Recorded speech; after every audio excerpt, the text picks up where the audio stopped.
down that road. See, there's something about hearing from God. But you want to know something?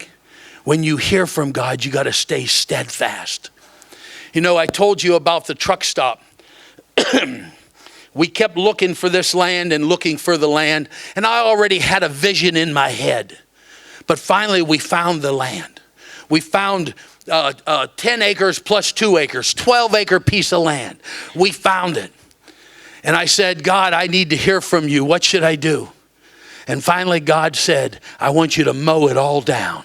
Because it was full of weeds and full of brush. He said, mow it all down. So we brought in a big slasher and we mowed it down.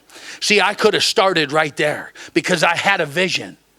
I had a vision, but see, what am I trying to say? All visions that you get in your head are not from God. It's not. And I knew that. I had a vision what I wanted to do, and I had a vision from God to put the truck stop in, but I needed to hear exactly what he wanted. So for 2 days, I walked over that land. I just walked all over the land, and I kept saying, God, I need to hear from you. I need to hear exactly what you want me to do. And all of a sudden, the second day, God said, I want this building here. I want this building here. I want this building here. I want the well here. I want this building here. I want this building here. In Africa, the most important thing was the well. You know, sometimes people think I'm just crazy because I always talk about hearing from God. So I told the one worker, I said, go bring me a sledgehammer and a big metal stake.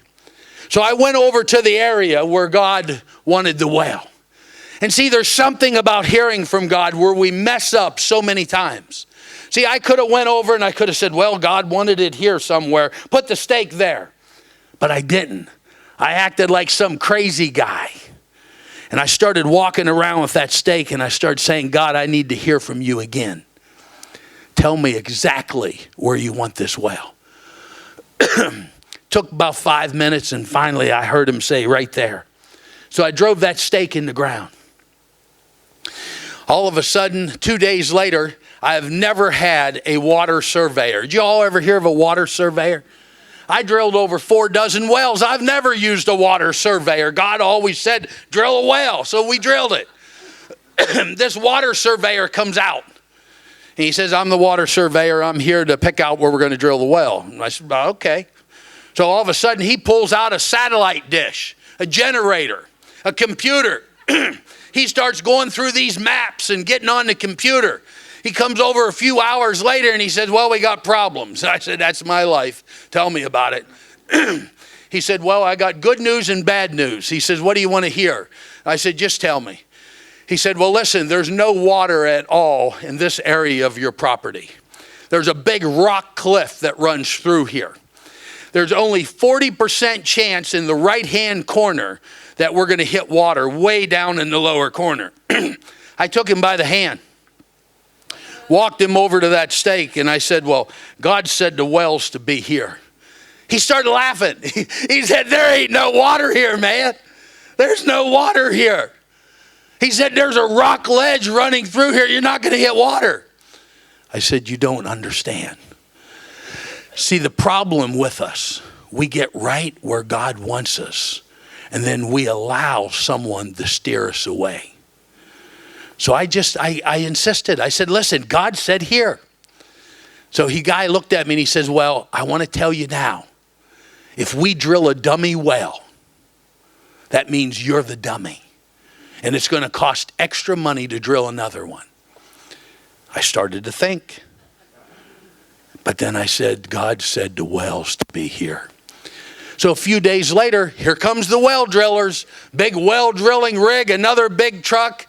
The men jump out. Here there's 2 little Indian guys, 6 Muslims, and 4 unfaithful Christians.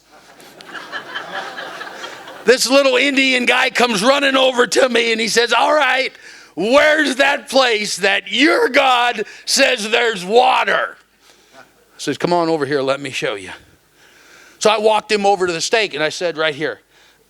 He starts laughing. He tells all the guys, hey guys, come on over here.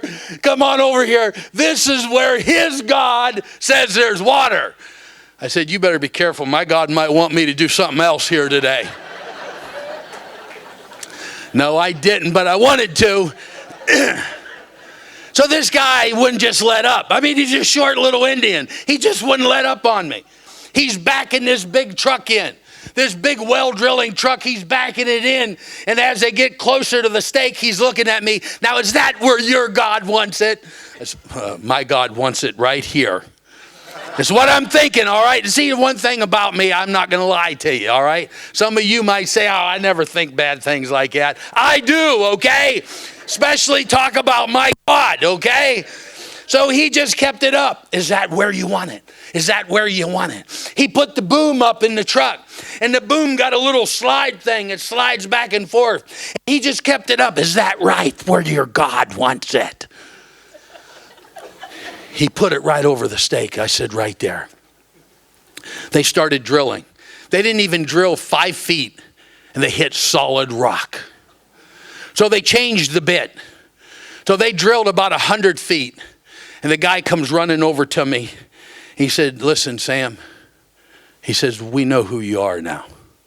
He said, I didn't know who you was when I pulled in here. He said, I know all the work you do in East Africa. He said, we're not going to hit water. There's no water in that area. Please let us move. We're not going to charge you any extra money. And I looked at him and I said, you don't understand. God said the wells to be there.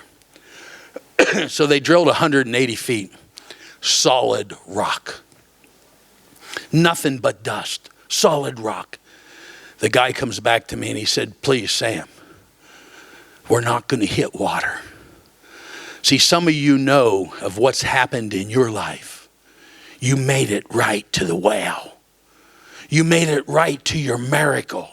And someone close to you, maybe someone in your family, maybe your spouse, maybe it was your best friend, somebody steered you away and you got nothing. And you was right there at the well, but you just had to go a little further. So I told the guy, I said, you don't understand. God said the well's to be there. See, I started getting discouraged. I started thinking, man, am I doing right? So I started walking around the property. I'm walking all over the property. I walked down in the lower right-hand corner. I said, hey, God, I got to talk to you, man. God, I need to hear from you now. Please, God. God, I need you now. And all of a sudden I heard him. Yeah, what's up? I says, God, I need to know, should I drill a well down here in the lower right-hand corner? And he said, why? You want 2 wells?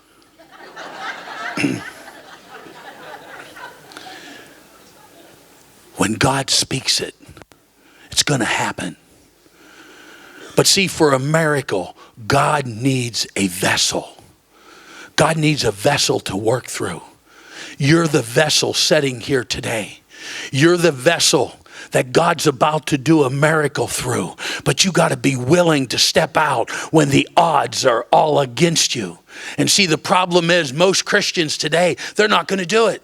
They didn't do it in the Bible days when they were walking with Jesus. That's why Peter denied him. All of a sudden, I go back up to the Indian. They're over 200 feet in the ground. Did you ever say something that God told you to say and it sounded really stupid?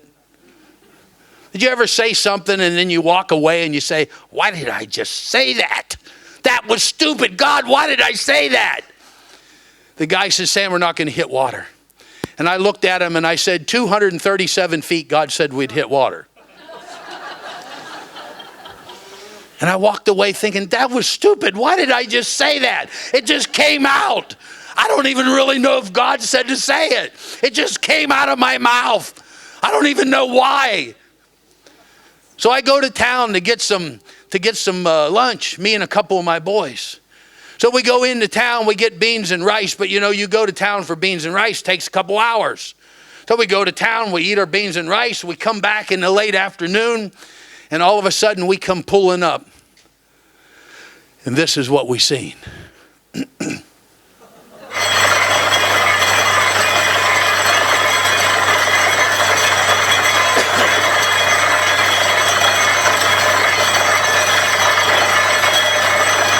Little Indian guy comes running over to me. I just acted like I didn't even see it. I mean, I seen it as soon as I pulled in. I wanted to jump for joy, but I just acted stupid. I can do that really easy. So I just get out of my car, and a little Indian guy comes running over. You're not going to believe this. It's a miracle. I said, what? What happened? He says, come over here and look. It's a miracle. It's a miracle. You can go ahead and shut it off. He said, look at it. It's a miracle. We had water. I said, no, you're kidding me. He said, you're not going to believe this. We hit it at 236 feet without the bit. And the little guy brought me over, and he said, you don't understand what happened here. I figured, okay, I don't have to preach this one. Go ahead.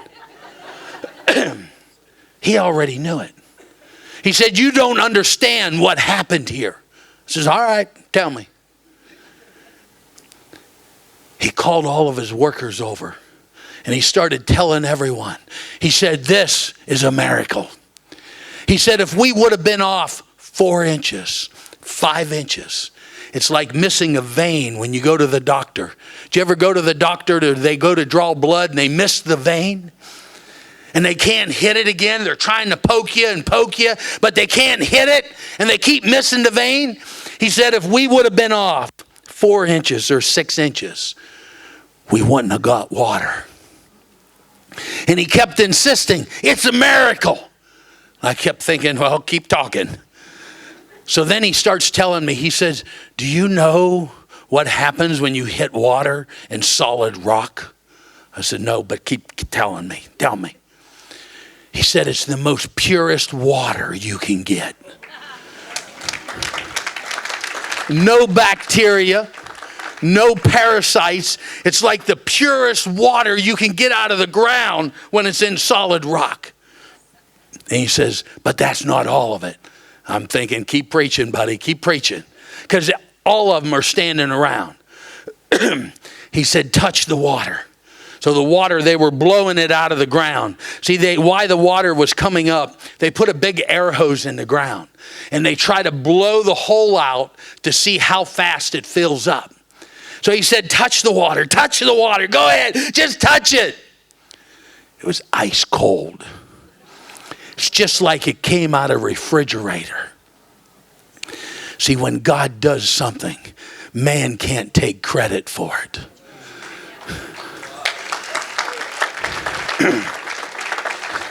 But see, something else happened that day. They kept shooting air in the hole, trying to blow this well out. And then they shut it down. They shut the air down. And then they time how fast it fills back up. So they know how many gallons a minute is coming out of that well. They could never blow the hole out. See, God has a miracle for you here today. But we got to stop thinking we're not qualified. We got to stop thinking God's not going to use me. And we got to stop listening to other ones around us saying it's not of God. When I first went to Africa, those first 8 years, on the 8th year, a guy on our board says, Sam, I'm resigning if you don't quit Africa. He said, your whole life's fallen apart. You don't have no money no more. You can't pay your bills. You got to take your gun collection. You know, us Americans, we love our guns, okay? I'm taking my guns and selling them, my hunting rifles and selling them just to put groceries on the table. He said, if you don't quit Africa, I'm going to resign.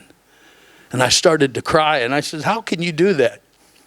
How can you say that to me? When I told you I heard God say, go to Africa, everybody's backing me. Everybody's cheering me on. And now, because I'm going through some tough times, you're telling me I need to quit. I never heard God say stop. I only heard God say go.